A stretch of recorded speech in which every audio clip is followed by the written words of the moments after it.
광숙에게 재산 포기 각서까지 내미는 장모의 속내. 그 뒤에 숨은 두려움은 과연 무엇일까?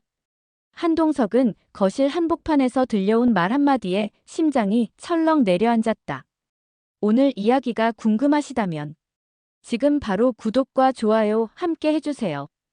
박정수가 마광숙에게 동석의 거대한 재산을 모두 포기한다는 공증 서약서를 쓰라고 요구하는 목소리였다. 마치 깃털처럼 가벼운 한 장의 종이였지만 동석에게는 그 종이가 광숙의 진심을 짓밟고 그의 신뢰를 조롱하는 흉기처럼 보였다. 동석은 순식간에 얼굴이 붉어졌다. 박정수가 지닌 오래된 상처와 의심을 이해하려 노력해왔지만 광숙을 향한 존중은 결코 협상의 대상이 아니었다.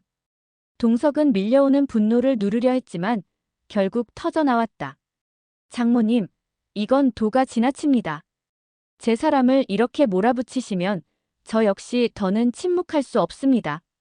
박정수의 눈가가 일순 흔들렸다. 동석의 결의에 찬 목소리 속에서 그는 한 남자의 사랑이 지닌 단단함을, 그러나 동시에 한 사위의 절망적인 간절함을 읽어냈다. 마광숙은 두 사람 사이에서 순간 얼어붙었다. 자신 때문이라는 죄책감과 박정수를 이해하려는 마음, 그리고 동석의 존중에 느낀 감사함이 한꺼번에 북받쳤다. 광숙은 자존심을 꺾고 조용히 말했다. 어머니가 원하신다면 제가 서명하겠습니다. 하지만 그 전에 제가 왜 그 서류를 받아들여야 하는지, 어머니 마음속 두려움이 무엇인지 꼭 듣고 싶어요. 박정수는 광숙의 정면 승부 앞에서 잠깐 말을 잃었다. 광숙의 단호함은 두려움 때문이 아니라 사랑 때문이라는 사실을 어렴풋이 깨달으면서도 평생 품어온 불신은 쉽게 가시지 않았다. 다음 날 새벽 박정수는 가족 누구에게도 행선지를 알리지 않은 채 문을 나섰다. 한동석은 서류 문제를 해결하기 전에 장모와 마음을 풀어야 한다는 생각에 밤새 고민했지만 새벽에 걸려온 한 통의 전화로 모든 계획이 엉켜버렸다. 광숙 씨, 어머니가 연락이 안 돼요. 휴대폰도 꺼져 있고 혹시 어머니에게 연락 오셨나요? 동석의 떨리는 목소리 속에는 걱정과 죄책감이 뒤섞여 있었다. 광숙은 순간적으로 등골이 서늘해졌다. 오랫동안 억눌러왔던 알츠하이머 증상이 혹시 급격히 악화된 건 아닐까? 그녀는 이미 어머니를 잃어본 사람처럼 잃을지도 모른다는 불안에 사로잡혔다. 동시에 집안은 다른 위기로 요동쳤다. 한이의 베이비시터가 급한 사정으로 일을 쉬게 되면서 새 시터를 찾아야 했고 그 사실을 들은 나영은은 누구보다 빠르게 발톱을 드러냈다. 나영은은 세상에 우리 한이를 모르는 사람에게 맡길 수는 없죠. 라며 직접 베이비시터 면접 공고를 확인했다. 그녀는 한이를 볼 기회가 생기자 아이를 향한 그리움과 집착이 한데 엉켜 묘한 흥분을 느꼈다. 한이를 만난 순간 나영은은 숨도 잊은 듯 아이를 바라보며 속삭였다. 엄마야, 우리 아기, 엄마가 왔어요. 무심코 곁에 있던 임시시터가 웃으며 말했다. 저 여자가 저 남편 친한 친구라거나 뭐 그런가 보네요. 그러나 나영은의 눈빛은 웃음기 하나 없이 얼어붙어 있었다. 저 애송이에게 우리 한이를 맡길 수 없어서 제가 이러는 거예요. 저는 피해자니까요. 상대를 내려다보는 듯한 그 말투는 남몰래 품어온 열등감과 자격지심의 또 다른 이름이었다. 이 모습을 뒤늦게 발견한 범수와 세리는 황당함과 분노를 동시에 느꼈다. 특히 세리는 나영은이 내뱉은 피해자라는 단어에 숨겨진 비틀린 모성 본능을 읽고 한이를 지키겠다는 각오를 더욱 굳혔다. 한편 오강수는 한봄에게 오랫동안 숨겨온 자신의 출생 비밀을 털어놓았다.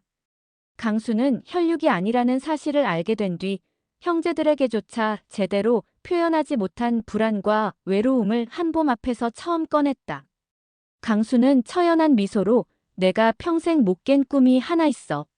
너는 우리 가족이 아니야 라는 말에서 깨어나는 꿈. 한봄은 강수의 눈동자에 깃든 오랜 방황을 바라보며 그가 스스로의 존재를 증명하기 위해 얼마나 고독한 싸움을 견뎌왔는지 깨달았다. 눈을 피하지 않고 한봄은 다정히 속삭였다. 그 비밀을 나에게 맡겨줘서 고마워요. 강수 씨가 나를 믿는다고 느껴져서 우리가 훨씬 가까워진 것 같아요. 그 말을 들은 강수는 뜻밖의 울컥함을 느꼈다. 우리는 원래 가까웠던 거 아니었나? 그 순간 그의 목소리는 농담처럼 가벼웠지만 눈빛만큼은 오래된 갈망을 고백하고 있었다. 그 시각, 박정수는 이름 없는 골목길에 멈춰 서 있었다.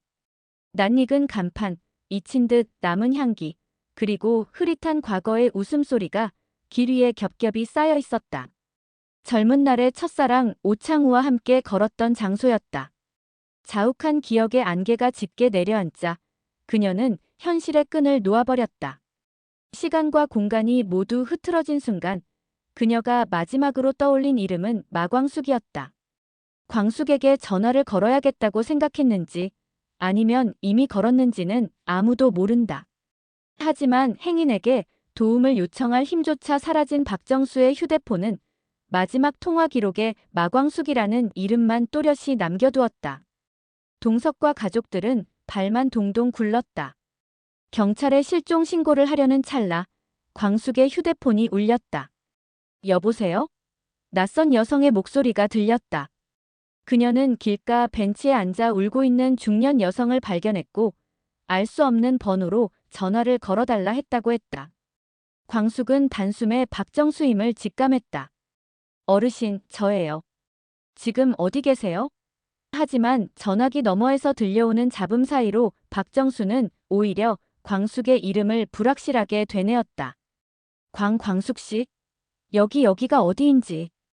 기억의 실이 끊어질 듯 위태로웠다. 동석은 옆에서 대화를 듣고 있다가 핸드폰을 낚아채다시피 받아들었다. 장모님, 저예요. 동석입니다. 지금 곧 가겠습니다. 제발 거기서 움직이지 마세요. 그러나 전화는 곧 끊겼다. 배터리가 다 된 것인지 손이 떨려 버튼을 잘못 눌렀는지 이유는 알 길이 없었다. 남은 단서는 약한 바람소리와 멀리서 울리는 트럭 엔진, 그리고 벤치에 걸린 간판 조명의 윙윙거림 뿐이었다.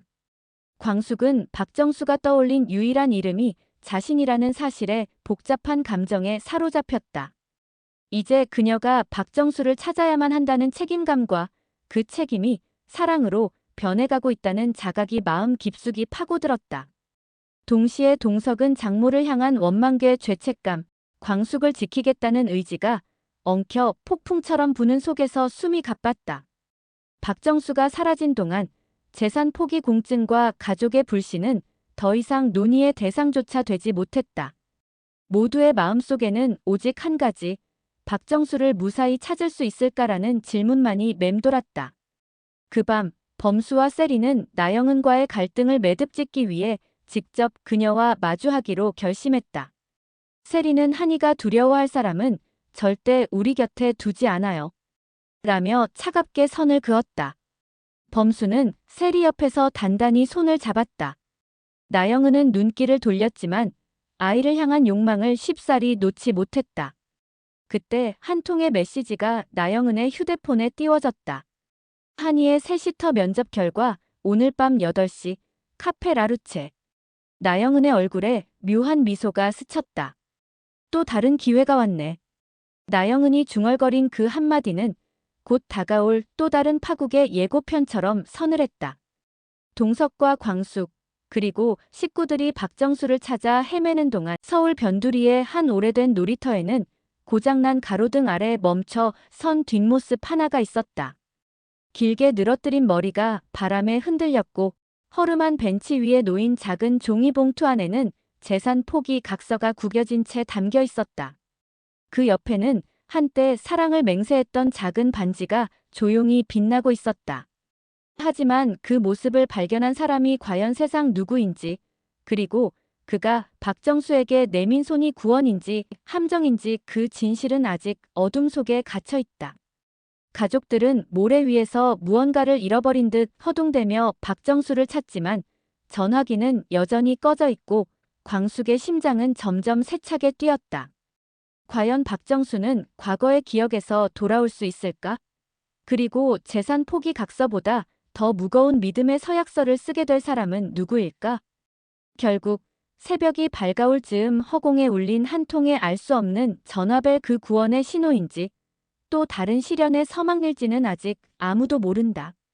당신이라면 그 전화를 받을 준비가 되어 있는가?